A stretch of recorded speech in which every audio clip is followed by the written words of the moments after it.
Barstool Sports founder David Portnoy is condemning an anti-Semitic sign displayed at his bar in Philadelphia. Two people, including a Temple University student, asked bar staff to put up an anti-Jewish message. The university has suspended the student, and Portnoy, who is Jewish himself, said he fired the employees involved. In a video on X, Portnoy said he wants to make this a teachable moment.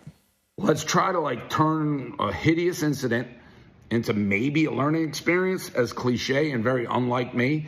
We're going to send these kids to Auschwitz, and they're going to do a tour of the concentration camps in Germany and hopefully learn something.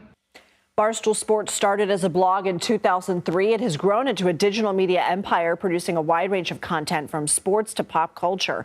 And during the campaign, we saw both President Trump and then Vice President Harris engage with new media to try to reach younger voters. Portnoy said he was voting for Trump, but one thing that has made Portnoy stand out is his willingness to criticize the president, including President Trump's recent claim that former President Biden is to blame for stock market volatility. He posted on X last month, quote, "The stock market is a direct reflection of Trump's first 100 days in office. Doesn't mean it won't get better and that we don't need to be patient, but this is his market, not Biden's." Derek Robertson has written about the rise of so-called Barstool Conservatism and joins us now. He's a contributor for Politico Magazine and a reporter at Digital Future Daily. Thanks for being here. You've been writing about this since 2021. I mean, what is Barstool Conservatism?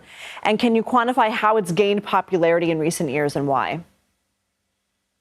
Thank you. So I think the important thing to keep in mind when you're talking about what could be described as Barstool conservatism is that it's less of a formal movement than more of a tendency among who I think you would usually characterize as independent voters to align with right-wing political and social movements in America. Obviously, that is, Donald Trump is the spearhead of that. These are independent voters who might not identify as partisan Republicans, but who are very put off by Democrats, have views that probably people in the Democratic Party would view as retrograde and unacceptable, and therefore they have found themselves siding with Republicans for so long as current cultural conditions prevail.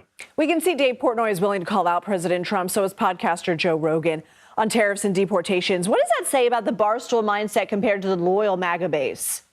I think that, if you were to ask a diehard MAGA follower, somebody, Portnoy's equivalent in the MAGA media sphere, what they think about the tariffs and the current state of the economy, they would manufacture a rationale for why it was a good idea and how everyone should take their medicine and it's going to work out in the long run.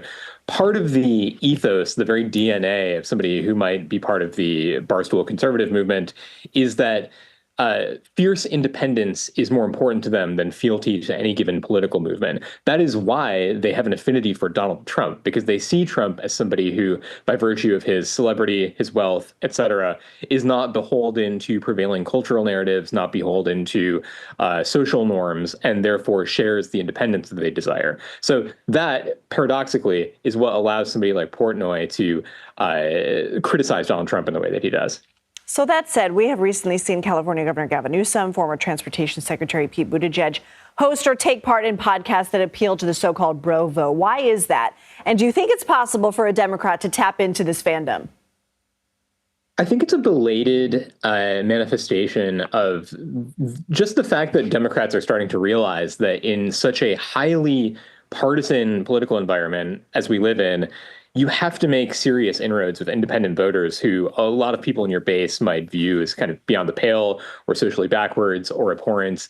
To the extent that that will be successful, I think it will be based in the perception of authenticity. For the same reason that somebody like Portnoy, as he posted about on his blog all the way back in 2015, stated that he liked Trump because he seemed real and because he wanted to kind of just stand in conflict with the system.